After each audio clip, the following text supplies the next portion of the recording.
The locks were the first thing she The noticed. locks were the first thing I Not the crooked noticed. boxes on the porch. I knew I'd already Not lost the it. strange car in her driveway. Just the shiny This is my brass house. doorknob where her mother's old iron one used to rattle.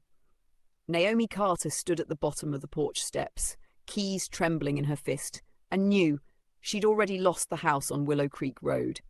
A woman she barely recognized peeked through the curtains. Not her father, just a stranger already living in the rooms where her mother had died 8 months ago, whispering promises that meant nothing. "This is my house," Naomi said to the door, to the boxes, to her own name scrawled across them in black marker, her things, sitting outside like trash. If you're watching this from anywhere in the world tonight, drop a comment and let us know where you're tuning in from. And if stories about family, betrayal, and the truth that always finds its way to the surface speak to you, go ahead and hit that subscribe button, because what happened to Naomi Carter is only the beginning.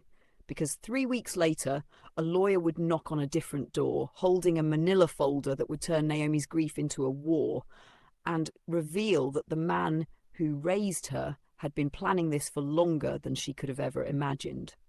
To understand how a father could stand across from his own daughter and demand the inheritance her mother had left her, you have to go back to the beginning, back before the boxes, before the strange woman in the window, back to a hospital room in the fall, where Carol Carter, a woman who had built a life out of nothing but stubbornness and love, took her daughter's hand for what both of them somehow knew was the last time.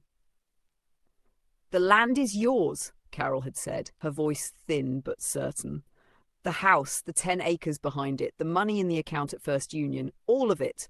Your father knows. I told him myself. It's written down properly, witnessed and everything, so nobody can twist it into something else." She'd squeezed Naomi's fingers with what little strength she had left. "Promise me you won't let anybody take what's yours. Not even him. Especially not him if it comes to that." Naomi hadn't understood the warning then. She'd been 31 years old, freshly divorced, still catching her breath from a marriage that had left her with more scars than furniture, and all she could think about was that her mother was dying, and there wasn't a single thing on this earth she could do about it. Her father, Marcus Carter, had been in the hallway that day, arms crossed, jaw tight, staring at a spot on the linoleum like it owed him money. He hadn't come in when Carol called for him. That should have told Naomi something too, but grief has a way of making you forgive people in advance, of assuming that whatever coldness you're seeing is just how a person carries sorrow. She told herself he was hurting. She told herself a lot of things that fall would turn out to be wrong. Carol Carter died on a Tuesday in October, with rain coming down so hard it sounded like the roof might give. Naomi buried her mother on a Saturday, and by the following spring, her father was engaged. Her name was Denise Whitfield, a woman with a wide, camera-ready smile and 2 teenage children, Trevon, 17, and Amara, 15, who moved through the world like they were entitled to whatever room they walked into. Naomi remembered the first Sunday dinner after the engagement was announced, how Denise had sat in Carol's chair at the head of the table without asking, how Marcus hadn't said a single word to correct it, how something in Naomi's chest had gone cold and quiet in a way that never fully warmed back up. "You're being sensitive," her father told her later that night when she tried gently to say something about it. "Your mother's gone, baby girl. Life keeps moving. Denise makes me happy. Can't you just be happy for me?" Naomi wanted to be. She really did. She told herself for months that this was a new chapter, that her father deserved companionship, that grief had made her paranoid and territorial over things that didn't matter.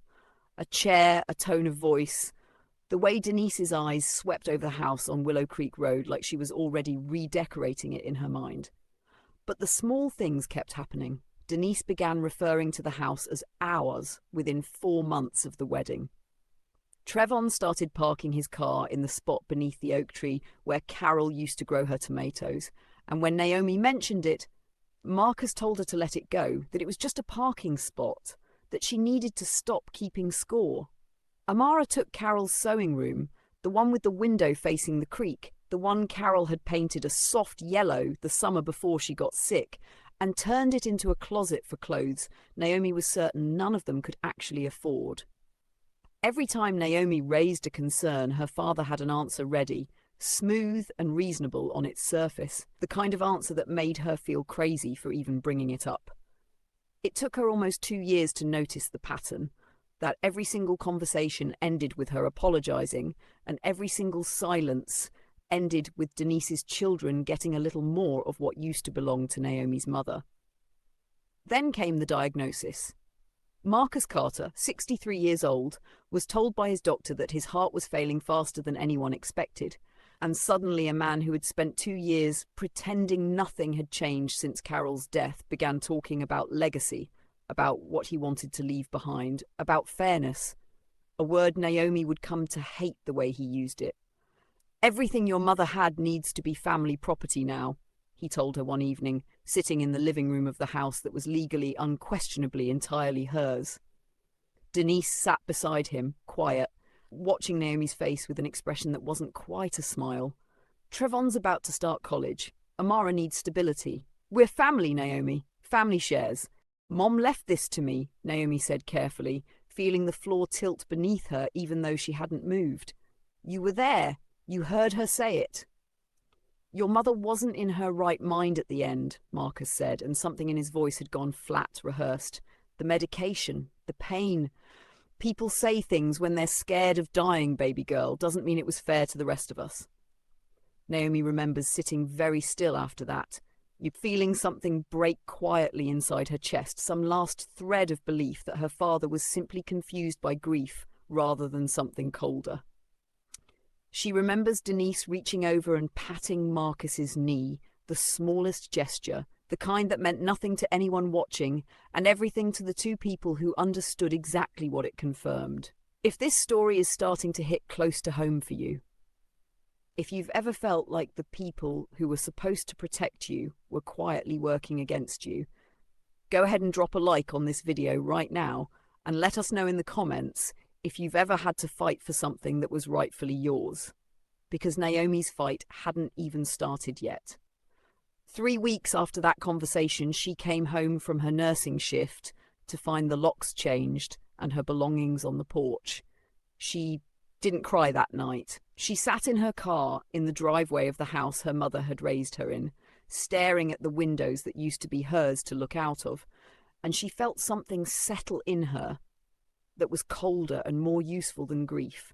She thought about her mother's hand in hers in that hospital room. She thought about the words, "Promise me you won't let anybody take what's yours." She drove to a motel off Route 9, and the next morning she called a lawyer.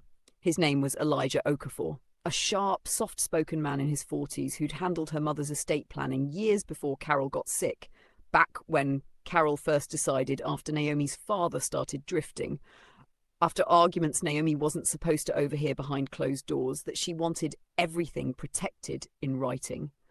"Your mother came to me 11 months before she passed," Elijah told Naomi, sliding a folder across his desk. She was very specific. She wanted the property deeded in a way that couldn't be contested by marriage, by remarriage, by anyone. She said, and I remember this because it struck me as unusual phrasing at the time, she said, "I don't trust that man to do right by my daughter once I'm gone." Naomi felt her breath catch. She said that. She said that. Elijah opened the folder. There's a properly executed will, a deed transfer that was recorded with the county 8 months before she died, witnessed by 2 people, notarized, filed. Legally speaking, Naomi, that house and that land have belonged to you since the day the paperwork was recorded. Your father has no legal claim to it whatsoever. For one breath, one single suspended moment, Naomi felt something like relief. Then Elijah's expression shifted, and she understood there was more. "There's a complication," he said carefully. "Your father's attorney sent over a document 3 days ago, a second will dated 2 months after your mother's death." The room went very quiet. "That's impossible," Naomi said. "She was already gone." "I know," Elijah said, "which means either the date on this document is a clerical error, or someone forged your mother's signature on a will that names your father and, by extension, his new family as primary beneficiaries of the estate." Naomi sat back in her chair, the folder blurring in front of her eyes, and thought about Denise's hand on her father's knee. The small, satisfied smile, the way this whole thing had felt planned from the very first Sunday dinner where a stranger sat in her mother's chair like she'd always belonged there. This is the moment where the story ceases to be about grief and becomes about war. And if you've made it this far, take a second to comment your thoughts below and hit that like button if this story is already stirring something in you. Because what Naomi discovers next is going to change everything you think you understand about her father. The forensic document examiner Elijah hired took 11 days to complete her analysis. 11 days in which Naomi kept working her shifts at the hospital, kept sleeping in a motel room that smelled like bleach and old carpet, kept driving past the house on Willow Creek Road at night sometimes, just to look at the light in the windows, just to feel the old ache of home even though home had become a battlefield. During those 11 days, something else happened that Naomi hadn't expected. Her father called her. Not Denise, not his lawyer, Marcus himself, his voice smaller on the phone than she remembered it being in 20 years. And for a moment, one brief dangerous moment, Naomi let herself believe he was calling to apologize. "I need you to drop this," he said instead. "The lawyer thing, the contest. Denise says if this goes to court, it could take everything. Legal fees will eat it alive and none of us will end up with anything. Just sign it over, Naomi. Let the kids have a chance. You've always been able to take care of yourself. Trevon and Amara, they need this more than you do." "You changed the locks on my house," Naomi said quietly. "You put my things on the porch like trash, and now you're calling to ask me to hand it over so Denise's kids can have a chance?" There was a long silence on the line. "You don't understand what it's like," Marcus finally said, and his voice cracked in a way that almost undid her. "I'm dying, Naomi. My heart is failing and I don't know how much time I have. And I need to know that when I'm gone, everyone I love is taken care of. Not just you, everyone. Mom left this to me because she didn't trust you to do right by me," Naomi said, and she heard him inhale sharply, like she'd struck him. "She knew this would happen. She knew exactly who you'd become." "That's a lie," he snapped, and just like that, the softness was gone, replaced by something harder, more familiar. "Your mother loved this family. She wouldn't have wanted you tearing it apart over a piece of land. She wanted to protect me," Naomi said. "From you." She hung up before he could respond, and for the first time since the boxes, since the folder full of paperwork sitting on Elijah's desk, she let herself cry. Not because she'd lost her father, but because some small stubborn part of her finally accepted that she already had. If you've ever had a painful truth about someone you loved, someone who was supposed to protect you, let us know in the comments. And if this story has you emotionally invested already, take a moment to like this video because the twist that's coming is going to reframe everything you thought you knew about this family. The forensic report came back on a Thursday. Elijah called Naomi into his office and slid a single page across the desk, and this time his expression wasn't careful. It was something closer to grim satisfaction. "The signature on the second doesn't match your mother's handwriting in 17 distinct measurable characteristics," he said. "Pressure points, letter formation, baseline consistency. This wasn't just a poor forgery, Naomi. It was a rushed one. Whoever did this was working quickly, probably under pressure, probably without much time to practice." "Who signed as witnesses?" Naomi asked. Elijah turned the page. "Denise Whitfield. And her brother, a man named Curtis Whitfield." The name meant nothing to Naomi at first. Then it did. "Curtis Whitfield," she repeated slowly. "The contractor. The one who's been trying to buy land along the creek for that development project, the one that got rejected by the county 2 years ago." "The same," Elijah said. "I did some digging after I saw the name. Curtis Whitfield has been trying to assemble parcels along Willow Creek for almost 3 years. He needs 11 contiguous acres for a permit to go through on a housing development that would be worth, by conservative estimates, somewhere between $4 and $6 million once it's built out.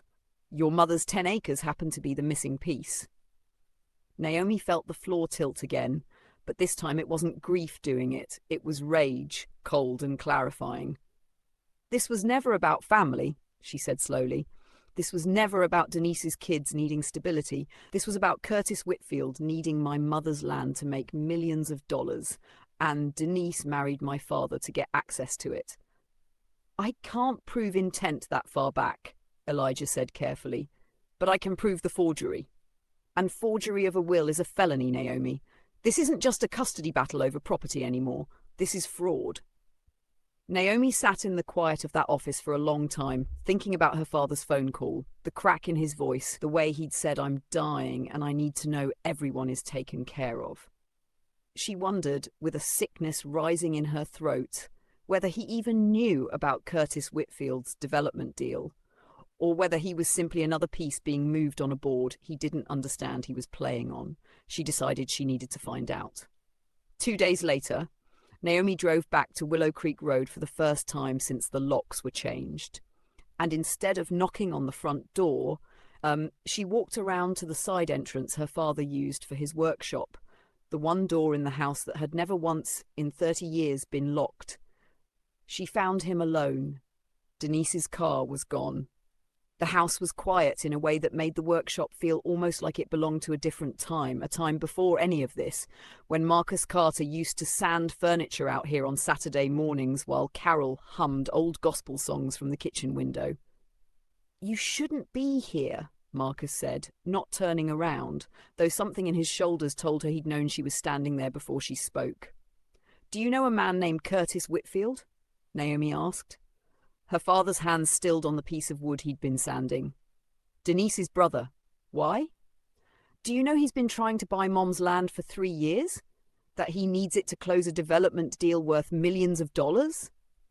Do you know that the will your lawyer filed, the one that supposedly gives you and Denise's kids the inheritance, was signed after Mom died, and that Denise and her brother forged the signature?"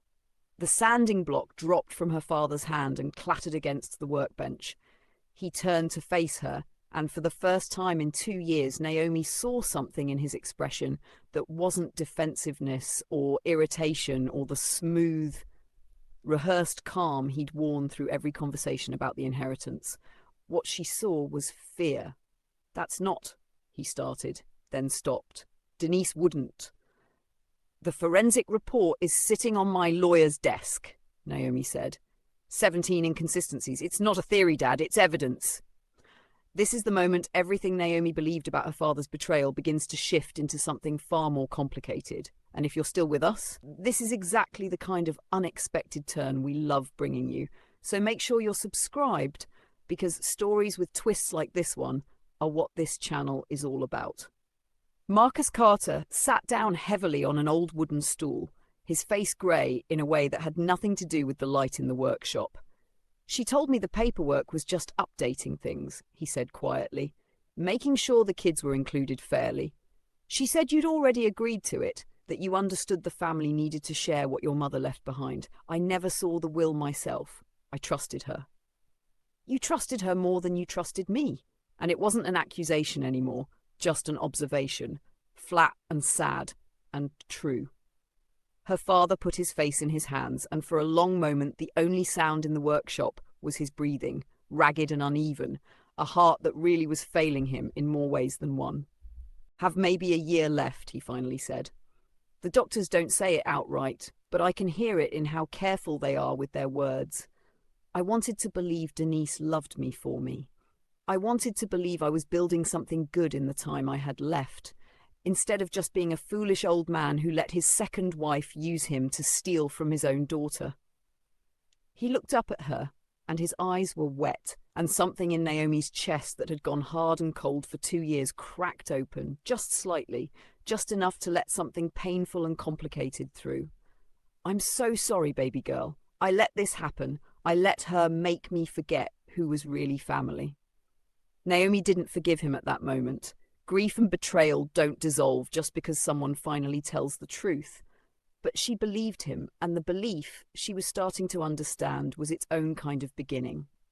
If a story like this has ever made you reflect on trust, family, and how easily people can be manipulated by those closest to them, we'd love to hear your thoughts in the comments. And don't forget to like this video if Marcus's confession moved you the way it moved us. The court date arrived on a grey Tuesday in March, almost exactly 17 months after Carol Carter's funeral. Naomi sat beside Elijah at a long table in a courtroom that smelled like old paper and floor wax, watching Denise Whitfield walk in wearing a cream-coloured suit and an expression of wounded innocence so convincing that for a moment even Naomi almost doubted what she knew to be true. Curtis Whitfield sat 2 rows back, refusing to make eye contact with anyone. Marcus Carter sat on Naomi's side of the courtroom. That single detail, her father choosing publicly, finally, to sit beside her instead of beside the woman he'd married, meant more to Naomi than she expected it to, and she found herself reaching over, without entirely deciding to, and taking his hand the way he used to take hers when she was small and afraid of thunderstorms.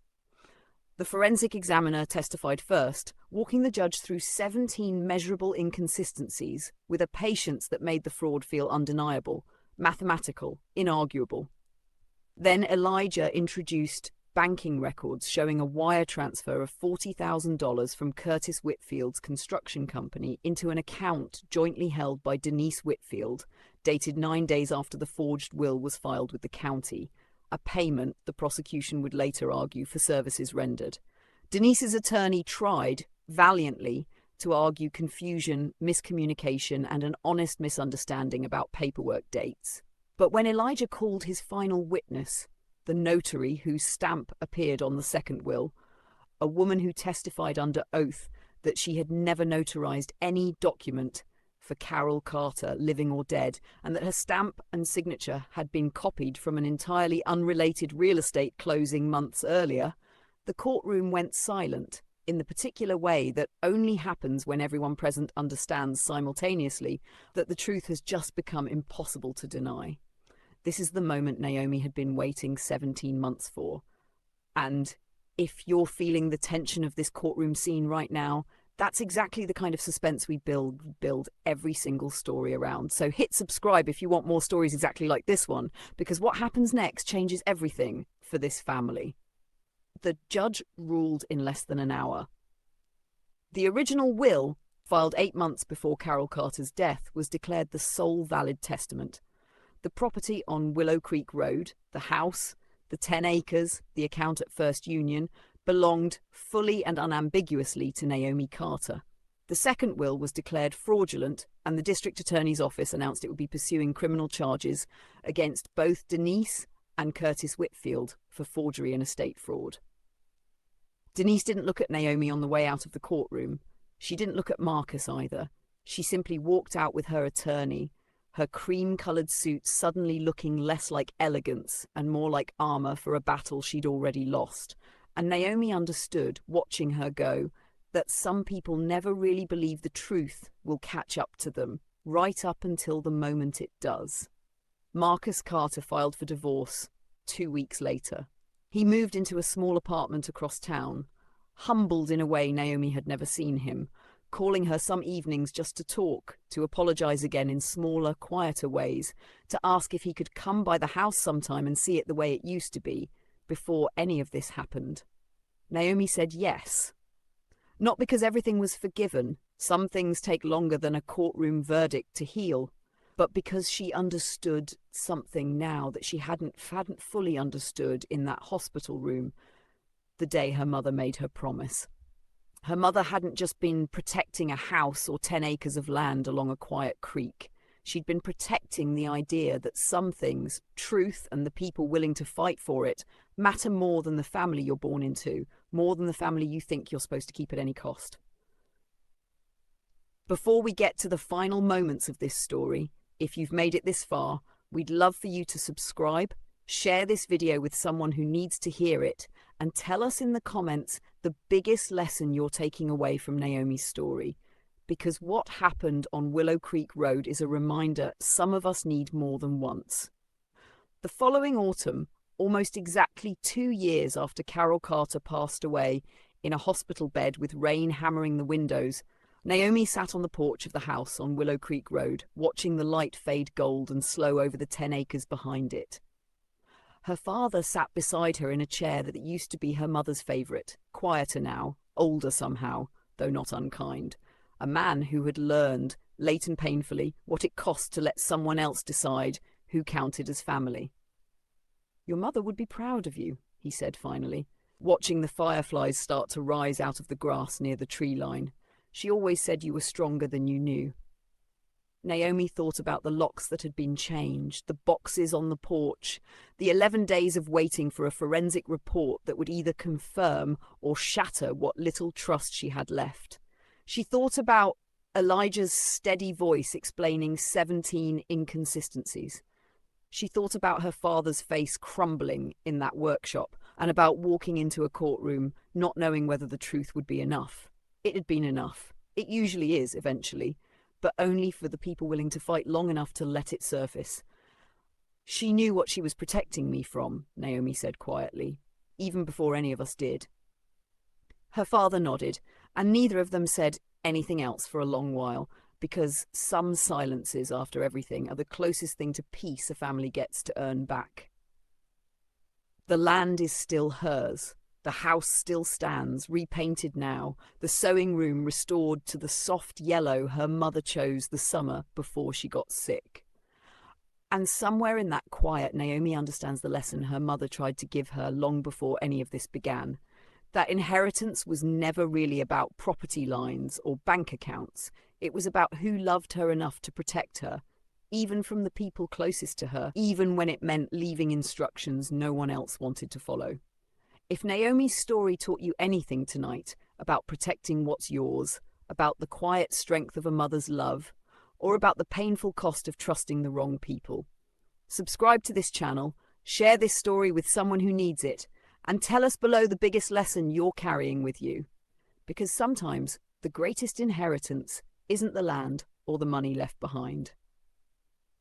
It's the truth that someone loved you enough to make sure you'd eventually find it.